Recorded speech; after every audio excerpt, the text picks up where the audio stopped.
4:30 পর্যন্ত ভোট। রাত্রে আমার একজন কর্মী, উনি পাহারায় ছিল এলাকায়, তাকে বিনা কারণে 2 জনকে ধরে নিয়ে যাওয়া হয়েছে আমার নোয়াগাঁও ইউনিয়নের। আমি সকালে ডিসি মহোদয়ের সঙ্গে কথা বললাম, কিন্তু আমার মনে হলো ওনাকে ভুল বোঝানো হয়েছে ডিসি মহোদয়কে।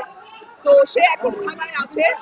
বিভিন্ন জায়গায় তারা সিল মারার চেষ্টা করছে, বিশেষ করে আশুগঞ্জে আমাদের 8টা ইউনিয়ন, 8টা কেন্দ্র অত্যধিক ঝুঁকিপূর্ণ।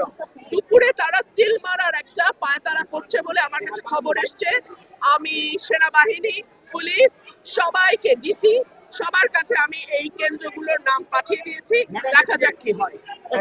আপনি কি কেন্দ্র পরিদর্শন করেছেন কিনা? এই যে আমি শুরু করলাম, এখন 9টা বাজে।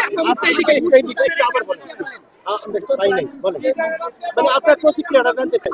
আমি জয়ের ব্যাপারে শতভাগ আশাবাদী, ইনশাআল্লাহ, বাকি আল্লাহর ইচ্ছা। আর আমার নেতা কর্মীদের উপরে কিছুটা প্রশাসনিক হেনস্থার শিকার হচ্ছে। আমার দুজন কর্মীকে গতকাল রাতে পুলিশ ধরে নিয়ে গেছে।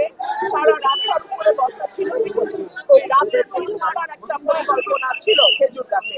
সো তারা পাহারায় ছিল, বাট কোনো অ্যালিগেশন ছাড়াই তাদেরকে ধরা হয়েছে।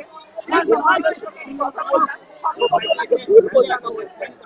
আর আমি 8টা কেন্দ্র আশুগঞ্জে, আমি আপনাদের বলবো আশুগঞ্জে আপনারা কিন্তু থাকবেন।